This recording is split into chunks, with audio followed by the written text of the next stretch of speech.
Então, você sabe o que é isso? O que é um cascão astral de um parente? Ela é uma São memória. só as Ela, na verdade, ela é memória inconsciente que se manifesta através da genética, né? Porque nós carregamos a informação genética dos nossos familiares, né? Então, esses arquétipos de informações, eles ficam justamente no inconsciente, né? Por isso que a gente tem um inconsciente genealógico, que são os fragmentos de memórias de cada indivíduo. O indivíduo, de sua vida à morte, ela é uma narrativa de uma história gerada em um compilado de memórias que vão estar registradas na genética e que vão ser passadas, no caso dessas informações, né? E tem os traços emocionais, traços mentais, traços cognitivos, predisposições físicas, genéticas, enfim, né? Fisionômicas, tudo isso vai sendo herdado, esses traços, justamente por conta dessa memória, que é um circuito de memórias que se reverbera a cada fase de manifestação, como uma memória se transfigurando em várias formas, entende? Porque o que acontece? Quando você tem o seu corpo físico, você tem o seu corpo astral, seu corpo mental. No caso, esses conhecimentos, essa analogia que está utilizando destes conhecimentos, eles são comumente conhecidos dentro do esoterismo, da espiritualidade, né? Também já vi essas abordagens na Cabala. Então, essa é a analogia dos conhecimentos que a gente obteve, né?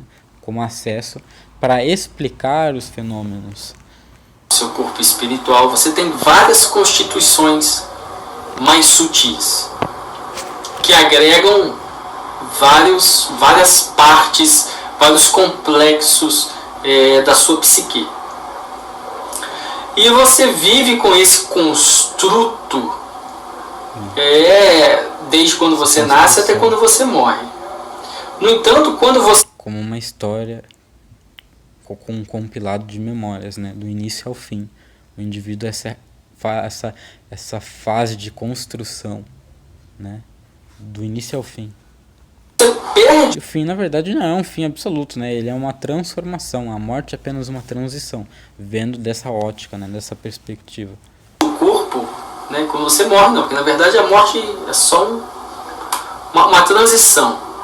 Quando você perde o corpo físico e a sua alma retorna para o absoluto, para se dissolver no absoluto, o construto psíquico formado pelo corpo astral, o corpo mental, todos os outros agregados que você possuía, isso tudo fica no ambiente astral da Terra durante um tempo. E aí, isso pode ou não ser dissolvido, depende de como que o morto... Na verdade, eu enxergo essa questão do memória astral da Terra de uma outra forma também. Como um conteúdo do próprio genoma da espécie toda, que está assim os múltiplos arquétipos de tendências, né, psíquicas, emocionais, psicoemocionais, psicofisiológicas, né, todos esses padrões são como uns códigos de programação sendo emulados, né, gerando o que a gente chama de genética a ser espécie em determinado nível, né, na capacidade de ser, né?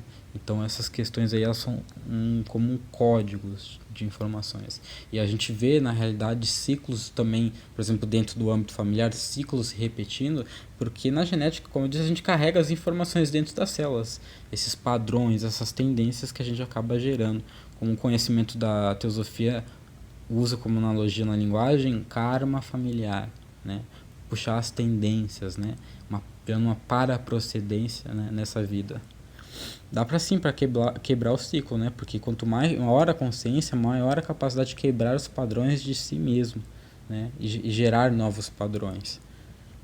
O defunto é lembrado. Se as pessoas da família lembram muito dele, sente muita falta dele, chora muito por ele, eles continuam alimentando esse construto psíquico no astral, e esse construto psíquico, esse cascão astral, fica rodeando os ambientes onde ele morava quando era vivo, porque as memórias dele estão ali. Esse construto, na verdade, ele nem sabe que ele é um construto. Ele nem sabe que morreu. Ele pensa que está vivendo a vida aí do jeito que ele estava. Ele nem tem a consciência de que está morto, que é só um construto. Então, na verdade, o que visita esses centros de mesa branca não é o espírito, como eles dizem. O espírito de fulano de tal veio aqui e o médium transcreveu uma carta que ele mandou para o filho dele. Não é o espírito. Primeiro que o espírito não se manifesta abaixo do abismo. A alma que se manifesta abaixo do abismo. Para começar a história. Segunda coisa, a alma, que é sua centelha de luz do seu espírito, ela não está nem aí para absolutamente nada que o teu ego constrói nessa... Na verdade, a alma são os fragmentos de informações, é o que eu chamo de código, né? Do código que gera o ser, né? No caso, são fragmentos de memórias do espírito. Ela não está nem aí para filho nenhum, ela não está nem aí para laço familiar, porque ela não nasce, ela não morre, ela é eterna. Ela não tem mãe, ela não tem pai, ela é simplesmente eterna. E você acha realmente que a sua alma está preocupada em ficar por aqui? Sua alma vai se dissolver novamente no espírito. O que fica por aqui é o construto construído pelo ego. E aí o pessoal acha que está conversando com o espírito. E não tem espírito nenhum, é só um cascão astral. Então o que acontece? Esses cascões astrais também tem uma questão, tipo assim, por exemplo, dentro de uma família onde ocorreu suicídios ou autodestruição, brigas por alcoolismo, morte por conta disso, essa informação ela fica registrada como traumas, né? Como memórias de choque, que causam, a certo ponto, se a pessoa não buscar um tratamento, uma perturbação muito grande na vida dela. Ela se vê com um bloqueio, se vê com uma restrição, que nada mais essa informação, ela se reproduzindo dentro dos próprios códigos genéticos do indivíduo, causando a perturbação na mente dele, né? Porque essa informação, ela é absorvida.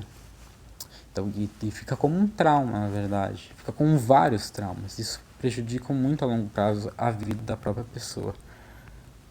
Se você lembra do seu avô, de repente se o seu avô ele está aí te rodeando, esse construto psicológico, psíquico que ficou no astral, está te rodeando aí, e você tem certo tipo de sensibilidade, você pode estar sentindo no olfato a presença desse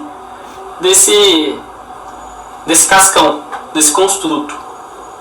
Agora, o que o mago faz? O mago pega esses construtos, O mago consciente é aquele que faz a alquimia, tanto interna quanto externa, de forma inteligente, de forma consciente.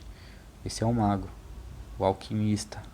Esses cascões astrais e colocam ele a seu serviço, através da necromancia ou da necrurgia. A necromancia vai fazer igual acontece nesses centros aí de mesa branca. A entidade vai vir, o defunto, né, o desencarnado, o construto dele, vai vir e vai passar um oráculo. Vai trazer uma mensagem que vai ser psicografada através de um médium. Dentro de um templo, o mago ele tem que desenvolver a capacidade de conjurar esse construto, de conjurar esse defunto e fazer desse defunto um oráculo, o que seria a necromancia. Ou fazer desse defunto uma utilidade, a necrurgia. Ou seja, ele vai impelir, ele vai conjurar o defunto a fazer alguma coisa para ele. Proteger a casa dele, fazer alguma coisa para ele. Isso é